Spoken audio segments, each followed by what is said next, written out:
SpongeBob SquarePants Truth or Square. This video game is alright. I mean, other than horrible script. Guess who wrote the script? Doug Lawrence, the voice actor for Plankton. And he's been known, I mean, in the past he's been working on some pretty good episodes, but his brain now has gone to crap. You can hear by the script in this game that he put minimal effort into making that script. Anyway, this is Hippo Plays MC, and this is my first review. So if there are any mistakes, please don't nag about it. But anyway, we're going to delve into the universe of SpongeBob's Truth or Square, a 3D platform release for the Xbox 360 and the Wii, not counting the PSP version ported by another studio. So let's first go into the storyline. Basically, what happens is SpongeBob loses the memory of where he put the formula because, of course, Mr. Krabs gave it to him. And to mention that Mr. Krabs is voiced by the voice of Man Ray in this game. Clancy, when will you ever be available? Ever? But anyway, he gives him the formula and then he forgets where he puts it, even though it's in his back pocket. So, guess what happens? SpongeBob tells Patrick, and then Plankton mysteriously shows up. I understand the party's in SpongeBob's house, but how did Plankton get in? I mean, seriously, the door must have been locked. Anyway, then SpongeBob somehow willingly accepts the help of Plankton and goes into a machine that can look through his mind, through his memories. Well, of course, Plankton put robots in there thinking the robots will find the formula. But of course, the remote is destroyed because SpongeBob snored, and apparently Plankton doesn't know what a snore is. I don't know. And the remote drops. So the robots are just destroying SpongeBob one way or another. So what happens is you go first that you do is that you're in SpongeBob's mind at the party that isn't happening. What? Anyway, the first level is Jellyfish Fields, as Patrick gives you the first glimpse of the memories of the 10 levels that are in the game. Only 8 of them are platforming. Actually, only 7 of them. 3 of them are boss fights.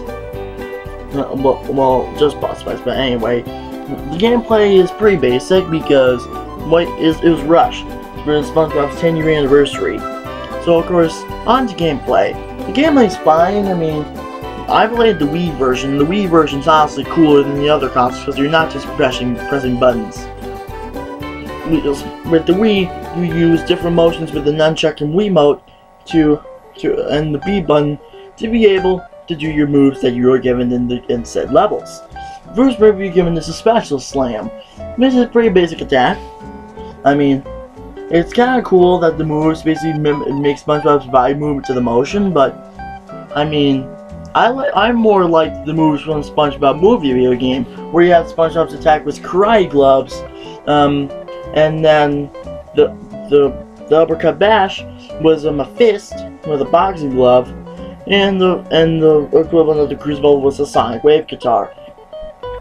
Not saying that these attacks in this game are bad, but they're not as creative. I mean, yeah, they're kind of creative, but they're not using external sources. You're just using SpongeBob. And I don't understand how he's able to use them outside of his memories, because in the final level, you're outside the machine. How does SpongeBob be able to do these moves outside of the machine? You can't do these things naturally, so I don't understand. I hope that someone else understands that, or someone else can clarify that. Please do. But anyway, you also go through the other levels where you learn how to do the spins. I forget what it's called. I think it's like a spin slap or something, which you really learn when the level where you meet Sandy. And I'm guessing that is kind of meant to mimic the bubble wand or the karate gloves, but I mean, actually it kind of has more range. That's more range than the 2 ladder attacks. But the only problem is the robots take more damage. Like in this game, the robots take more hits than you have for health. When you're starting the game, because the first time in the game, the robots take 2 hits.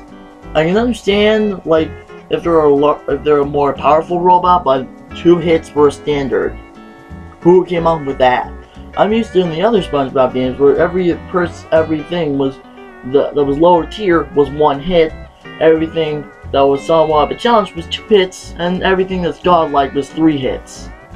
Really, 2 hits for your first enemy? That's kind of weird. But anyway, then you unlock an attack where you shoot water balloons out of your mouth. Like, I know everybody turns it again. I can understand that as a long range attack, but really, he shoots water balls. I'd rather he shoot cannonballs because those will actually do some friggin' damage. But then again, you're unlocking an attack in the Act 2. So I can kinda understand why they had to nerf it. But anyway, in other levels you meeting Sandy, meeting Santa Claus, going to the Mermalair, just to name a few. But the worst level I would say in the game is the one just before the final boss fight. It's called Karate with Sandy. That one I'm not saying because of anything, but it was just so hard. I mean, I'm used to the Wiimote. I'm used to it, but when what you're literally doing is you're going through tons of platforming, and then you have to have super large amounts of enemies that take tons of hits. I can understand you gotta make the level harder before the boss fight, because I've seen that when you speed the run, for example. And the race before the final one is just godly difficult, and I don't know how I got through it, because I had to race, and then you had tons of cops. The AI was brutal. It took me a couple tries.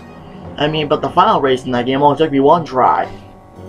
But anyway, back on topic. That level, I mean, the boss fight that's in this level, the mini boss, is not even as hard as the level itself. That's my only problem with it. The boss could have been harder. I mean, yeah, it would have frustrated me, but there's almost no challenge. There's barely any challenge for that boss fight anyway. But eventually, in the end of the game, you beat the Planktopod, which basically is the Chum Bucket Mech. But you find out that, spoiler alert, the fourth glove is in your back pocket. But spoiler alert, you were given a lottery ticket. Mr. Krabs had the fourth glove the whole time. One of the bad cliches that the SpongeBob writers are known to make, but there have been worse in the actual series after the SpongeBob movie. As we all know, the series went downhill, but for the second movie, Steven Hillenburg's on the team, so we have hope that the series will be saved. But after you beat the game, you just go in and collect the other collectibles. That's really it. But I mean, for Xbox, it's easy achievements, but for the Wii, it's honestly more fun. I'd rather play on the Wii than the 360.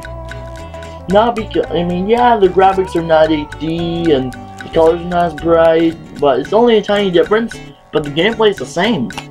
It's the same across the Xbox 360 and the Wii. But I actually found out that in the PSP version, there's a few extra levels. It looks like they were scrapped from the console versions, but Heavy Iron gave Barking Lizard Technologies, which is I finally remember the developer, gave them a different build of the game, an earlier build of the game, where those extra levels were there. I don't know why they were cut, maybe to save disk space, or to give them a little more time to polish up the game, since THQ and Nickelodeon rushed Heavy Iron, which, in fact, Heavy Iron actually put love and talent into the games, and even though they recycled the soundtrack from the last game, it's not bad, because it's an anniversary game, and also the fact that Heavy Iron only reuse mechanics and music when they need to. Almost everything in this game felt fresh and new. It felt different than Battle for Bikini Bottom or the movie video game. It felt different. I mean, I don't understand why everybody hates just on the soundtrack. I mean, the game is flawless. I mean, it only has a few bugs and glitches, and sometimes with the Wii version, I've seen that when something big happens, the A button doesn't respond every time, but everything else is fine.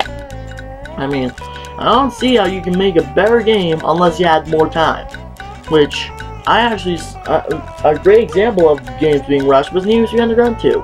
I know it was a really good game, but I found out that some people hacked into the game. There was like a secret track for Underground Racing League where it was like a NASCAR race, and there was one that was not even close to finished. It's like If EA gave Black Box more time, that game would have been even better. But this game is another prime example of developers being rushed. Like that, and you have to meet deadlines. But a great example of developers taking their time is Valve, because Valve, we all know, take their Valve time, but their games are flawless.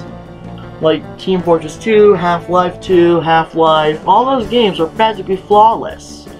All because the developers took their time. And I think that other companies should do that too.